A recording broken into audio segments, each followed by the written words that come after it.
दिन शाम का समय, प्रदोष का दिन, प्रदोष का दिन, प्रदोष काल, शाम का समय, भगवान देव अधिदेव महादेव मां जगतजननी पार्वती जी के साथ में भ्रमण करते। देखिए,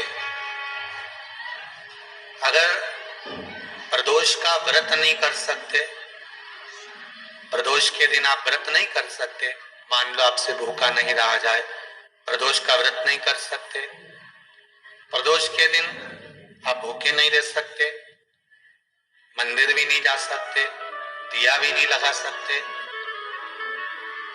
तो शिव महापुराण की कथा कहती है कि प्रदोष के दिन, प्रदोष काल में अपने ही दरवाजे के पास देवाधिदेव महादेव का स्मरण कर लक्ष्मी की वृद्धि के लिए, कार्य सिद्धि के लिए, संपदा को प्राप्त करने के लिए आप अपने ही दरवाजे के पास में एक दीप लगा सकते हो। कौन से दिन? प्रदोष के।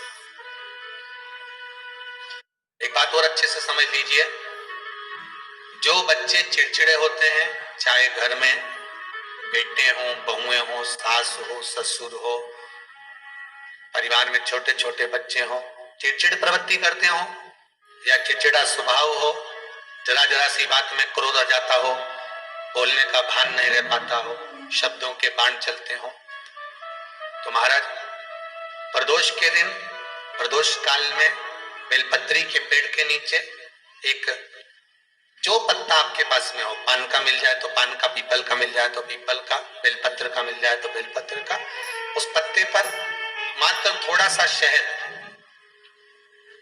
और 7 दाने चावल के रखकर घी का दिया लगा दो महाराज, और थोड़ा सा जल हाथ की अंजलि में लेकर भगवान देवाधिदेव महादेव का स्मरण कर कर कि इस बेलपत्री के वृक्ष के नीचे माता लक्ष्मी, पार्वती, सरस्वती विराजमान है, इसी बेलपत्री के पेड़ के नीचे मेरे देवाधिदेव महादेव का 12 ज्योतिर्लिंग का स्वरूप प्रकट है, उनका स्मरण कर कर जल चढ़ा दीजिए और उसका स्मरण कर लो जो चिड़चिड़ प्रवृत्ति करता हो, क्रोध करता हो, जिसको बोलने का भान नहीं होता हो, सम्मान नहीं देता हो, अपशब्द कहते हो, उनका स्मरण कर कर आप छोड़ेंगे। एकदम एक प्रदोष करेंगे, दूसरे प्रदोष तक तो आपको कोई दिक्कत ही नहीं।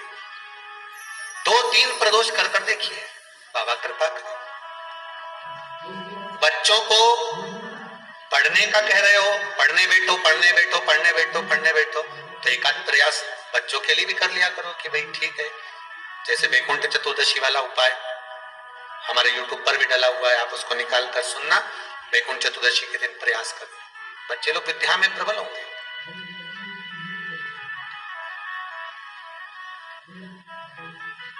शिव उपासना का जो फल है वो 1000 ब्राह्मण देवता आज मंदिर के दरवाजे पर बैठे हुए थे, मंदिर की बुआरी लगाकर बेलपत्री को उठाकर एक बोरे में, एक बारदान में, एक झोले में भर रहे थे।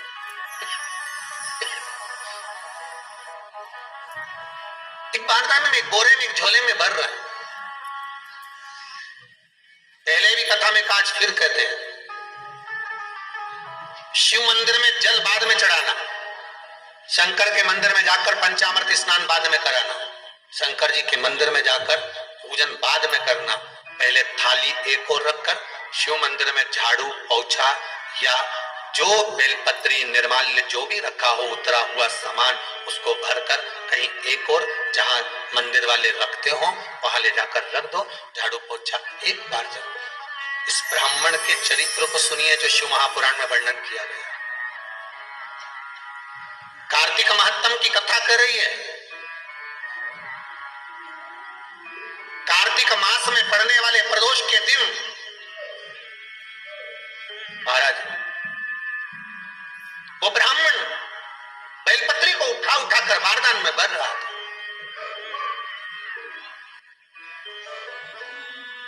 पूजन करने से पहले सबसे पहले सफाई का ध्यान रखो, और एक विश्वास रखना, आप मंदिर की सफाई नहीं कर रहे हो, फिर निवेदन करूंगा आपको,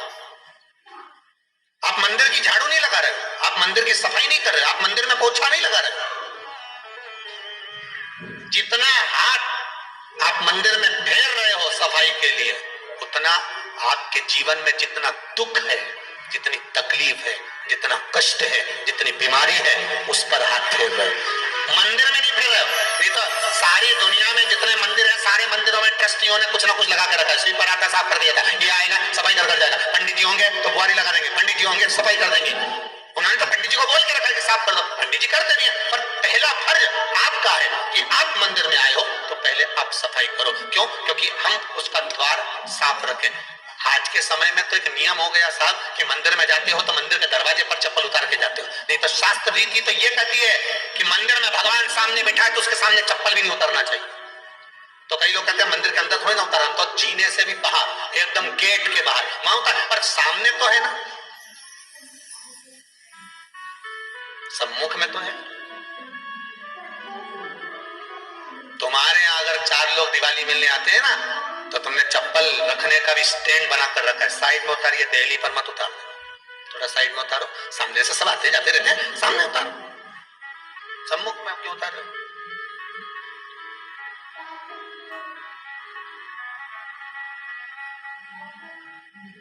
थोड़ा द्वार पे से दूर उतारो।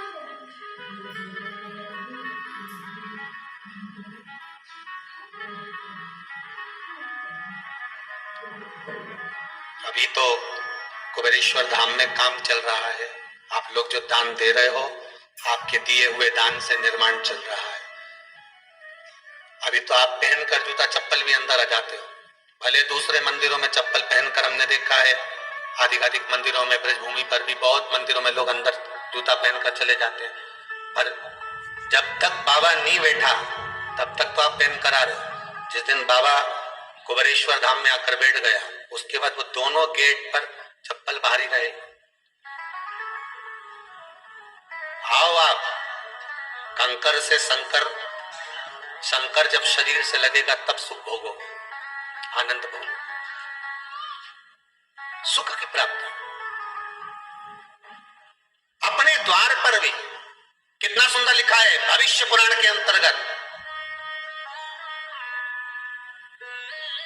और विष्णु पुराण में, भृगु बाबा का चरण का चिन्ह भगवान विष्णु की छाती पर रहा। भगवान विष्णु की छाती पर भृगु बाबा के चरण का चिन्ह रहा।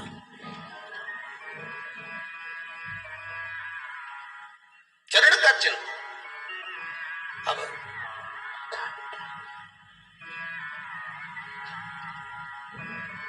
भविष्य पुराण में लिखा है कि अगर हम मंदिर के द्वार पर, घर के चौखट के एकदम सामने चप्पल उतार देते हैं, 7 बार दिन भर में से, कितनी बार? 7 बार विष्णु पुराण कहती है ऐसा कोई दिन नहीं होता जिस दिन दरवाजे पर 7 बार लक्ष्मी आकर खड़ी नहीं होती। कल एक कथा कही थी आपको कि प्रत्येक मनुष्य के भाग्य में सुख लिखा है, केवल मंथन करना।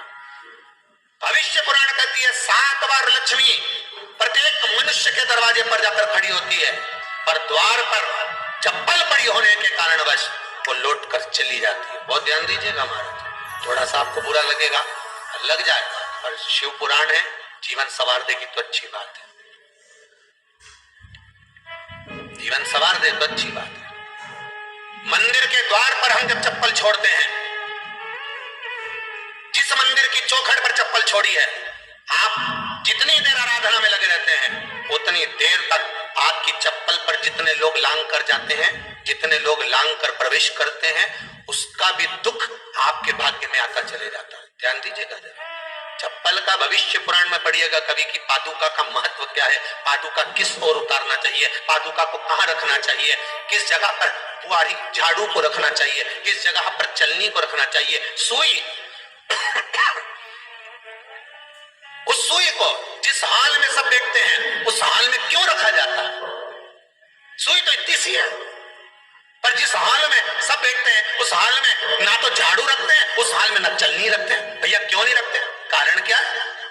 कि जिस हॉल में सब बैठकर बात करें, आवक जावक की बात हो, व्यापार की बात हो, लक्ष्मी की बात हो, प्रेम स्नेह की बात हो, आपस में बैठकर सब चर्चा कर रहे हो, अगर वह छलनी होगी, झाड़ू होगी, तो बैठे बैठे बात करने में विवाद चालू हो जाएगा। 15-20 मिनट तुमने बहुत प्रेम की बात करी, अच्छे से बात करी, पति पत्नी बहुत प्रेम की बात कर रहे थे, मालूम पड़े बात करते करते से कब झगड़ा उत्पन्न हो जाए तो समझ में नहीं आया। हमारी बहू को क्या हो जाता है, बैठे बैठे बात करते करते झगड़ा कर देती है, जरा सी बात में झगड़ा चालू हो जाता है। कारण क्या है, जिस हॉल में तुम बैठ रहे हो, जिस कमरे में तुम बैठ रहे हो, जिस हॉल के अंदर सब बैठकर चर्चा करते, बात करते, चित्त करते, आपस में बैठकर सब लोग एक दूसरे के बातचीत करने बैठे, आय व्यय देखने बैठे, दुकान व्यापार की बात करने बैठे, उस जगह पर फिर झगड़े का क्रम कहां से आ गया, एक ना एक का मुंह क्यों फूल गया, कारण क्या था, कोई बात टेंशन क्यों आ रहा है, मतलब उस हॉल में या तो चलनी रखी है या झाड़ू रखी है, भले तुमने सोफे के नीचे फंसा दिया, भले तुमने पीछे फंसा दिया, पर बड़ी जरूर है, रखी जरूर है, कहीं ना कहीं बड़ी हो। क्यों कहते हैं कि जिस हॉल में आप बैठ रहे हो, जहां पर आप संपदा की बात कर रहे हो, दौलत की बात कर रहे हो, व्यापार की बात कर रहे हो, व्यवसाय की बात कर रहे हो, उस हॉल में अगर कहीं कैलेंडर टंगा हो, कोई सामान ऐसा रखा हो, कोई पर्दा ऐसा लगा हो, कोई चीज ऐसी लगी हो, तो उसमें एक सुई उसमें रख दीजिए। क्यों कहते हैं, हमारे यहाँ दूल्हा भी जाता है ना, तो उसका जो साफा बनता है या जूता उसको पहनाते उस तक में पिन टच करके भेज देते हैं। बोलो सही है कि गलत है? दूल्हा तोरण लगाने जा रहा है, दूल्हा तोरण देने जा रहा है, तो उसके जूते में भी पिन घुसेड़ कर भेजते हैं, पिन लगाकर भेजते हैं, उसके साफे में पिन लगाकर भेजते हैं। एक भले सुई नहीं लगाएंगे तो आल पिन लगाकर भेज देंगे। क्यों भेजते हैं? उसका कारण क्या है कि लक्ष्मी को लेने जा रहा है, संपदा लेने जा रहा है, और जिसको वो ब्याह करने जा रहा है उसका संबंध सुई और धागे के संबंध जैसा हमेशा सिला हुआ होना चाहिए, उधेड़ा ना जाए, कैची जैसा कटा हुआ नहीं होना चाहिए। एक एक प्रमाण को जरा देखो तो। पर दुनिया के लोग कहते हैं साहब हमारे यहाँ तो सुख नहीं है, शांति नहीं है। शांति तुमने भंग करी, कोई दूसरा भंग करा। चप्पल उतार दी दरवाजे पर, मंदिर के द्वार पर। हम तो यहाँ तक कहेंगे पशुपति व्रत करने जा रहे हो, पशुपति व्रत को धारण करने जा रहे हो, एक सोमवार मत पहनो चप्पल, जब मंदिर जा रहे हो तब दिन भर पहनो, मंदिर जाओ मत पहनो। तो जरूरी कि मंदिर पहनने चप्पल पहनना जरूरी है? मत पहन।